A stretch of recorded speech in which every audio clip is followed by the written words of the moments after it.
At the beginning of the course, we talked about the sequence alignment problem, a problem which is fundamental to modern computational genomics. And we talked about the need for an efficient algorithm for solving that problem, for finding the best alignment of two strings.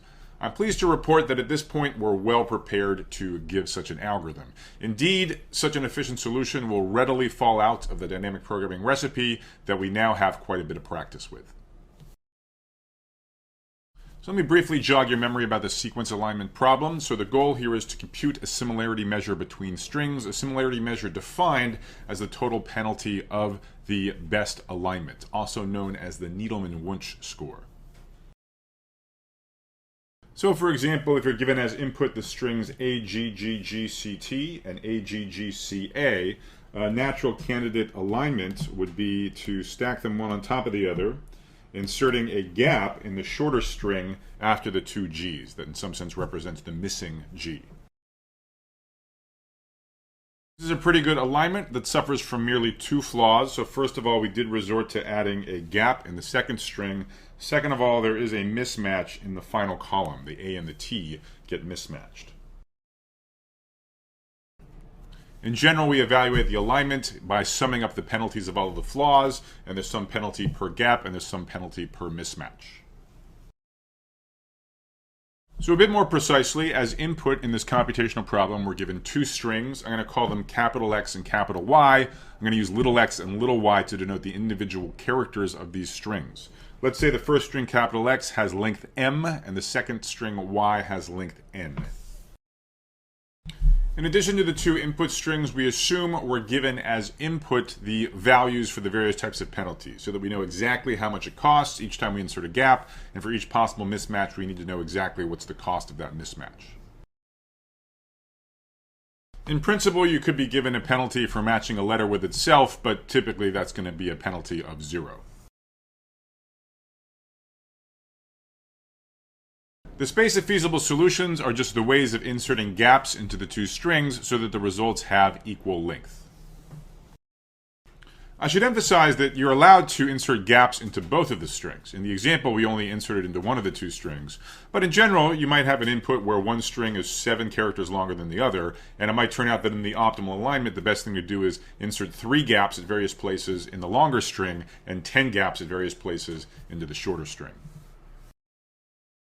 And the goal, of course, is just to compute amongst all of the exponentially many alignments the one that minimizes the total penalty, where total penalty is just the sum of the individual penalties for the inserted gaps and the various mismatches.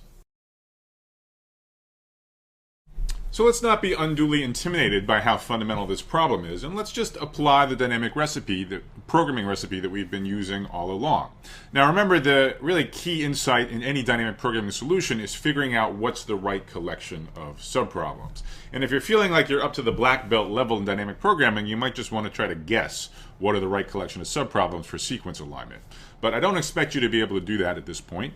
And so as usual, we're going to derive the correct collection of subproblems, and we're going to do it by reasoning about the structure of an optimal solution, narrowing it down to a small number of candidates composed in various ways from solutions to smaller subproblems.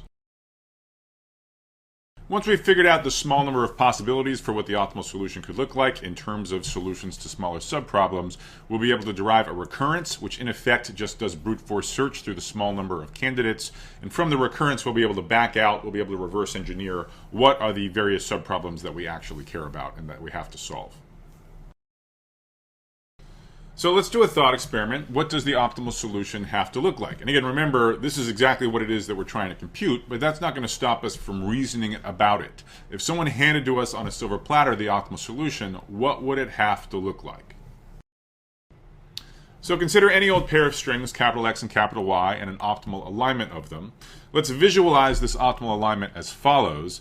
Let's write down the string X plus whatever gaps get inserted into it on top. And right beneath it, we'll write down the string Y with whatever gaps are inserted into it. These two things have exactly the same length.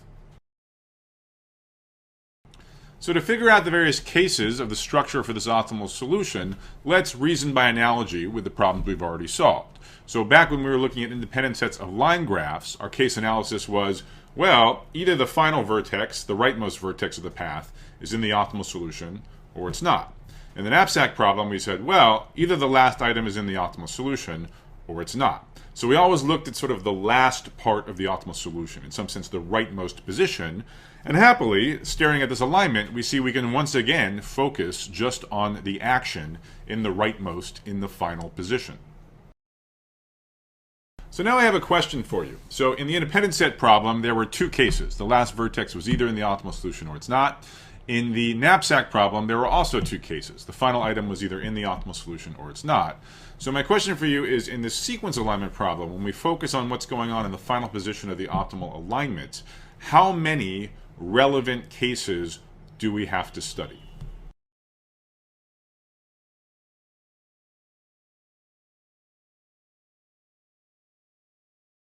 So the answer I'm looking for is B, 3 relevant possibilities for the contents of the final position. Let me explain my reasoning. Let's start with the upper part of the final position. Observe that if that's a character of the string capital X, it can only be the very last character. It can only be little x sub m. That's because that's where this string ends. Now, we don't know that little x sub m is in the final position. There might be a gap.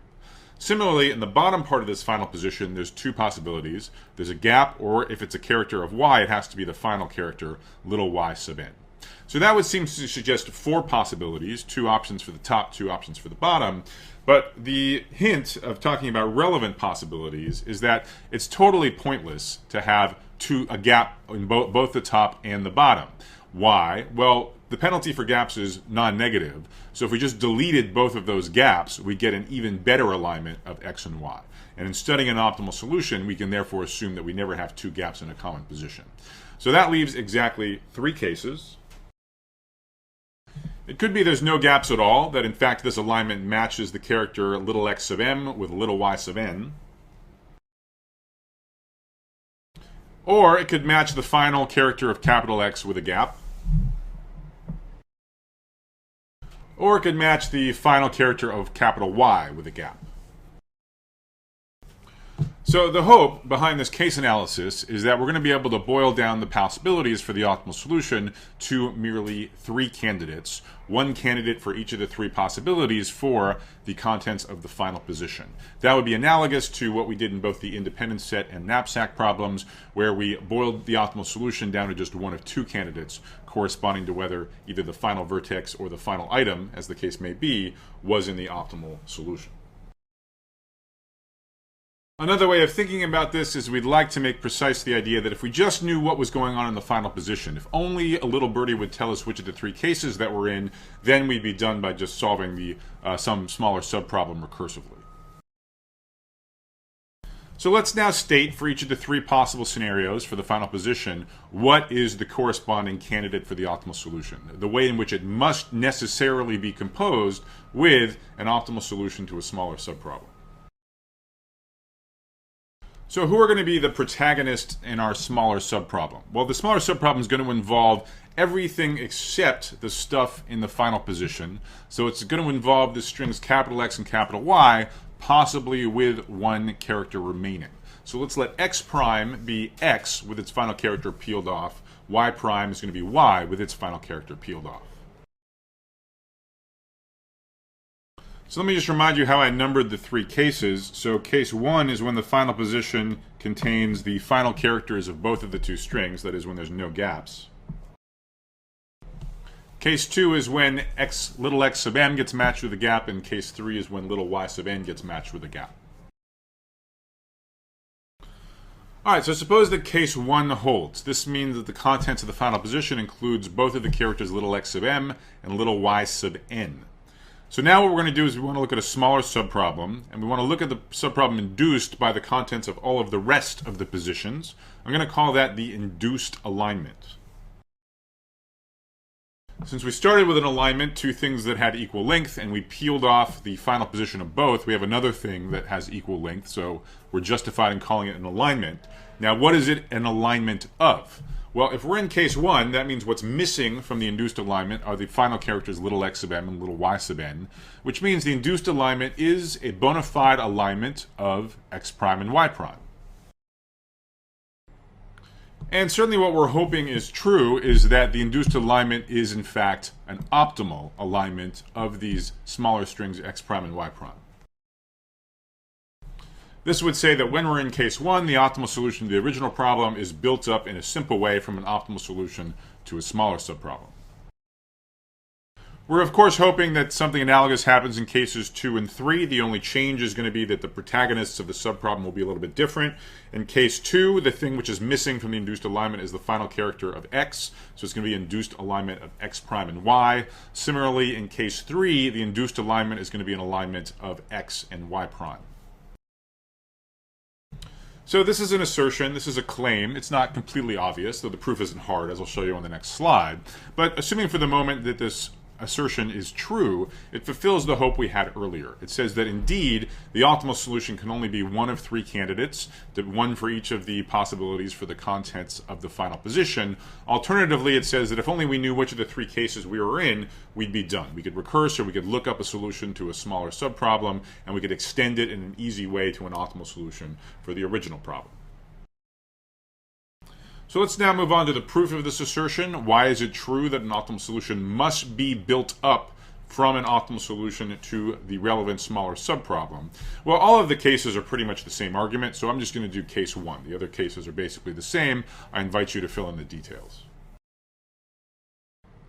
So it's going to be the same type of simple proof by contradiction that we used earlier when reasoning about the structure of optimal solutions for the independent set and knapsack problems. We're going to assume the contrary. We're going to assume that the induced solution to the smaller subproblem is not optimal, and from the fact that there's a better solution for the subproblem, we will extract a better solution for the original problem, contradicting the purported optimality of the solution that we started with. So when we're dealing with case 1, the induced alignment is of the strings x prime and y with the final character peeled off. And so for the contradiction, let's assume that this induced alignment, it has some penalty, say capital P. Let's assume it's not actually an optimal alignment of x prime and y prime. That is, suppose if we started from scratch, we come up with some superior alignment of x prime and y prime with total penalty P star strictly smaller than P. But if that were the case, it would be a simple matter to lift this purportedly better alignment of x prime and y prime to an alignment of the original strings x and y. Namely, we just reuse the exact same alignment of x prime and y prime, and then in the final position, we just match xm with yn.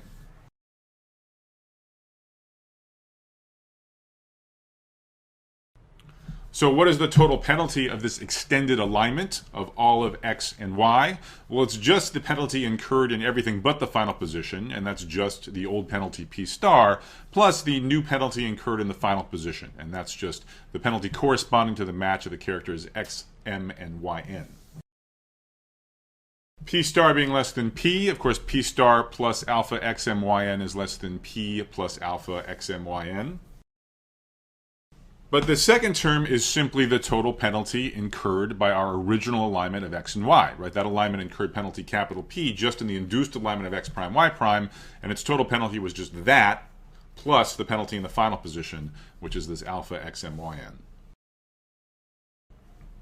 But that furnishes the contradiction. We suppose that we started with an optimal alignment of x and y, yet here is a better one. So with that contradiction, it completes the proof of the optimal substructure claim.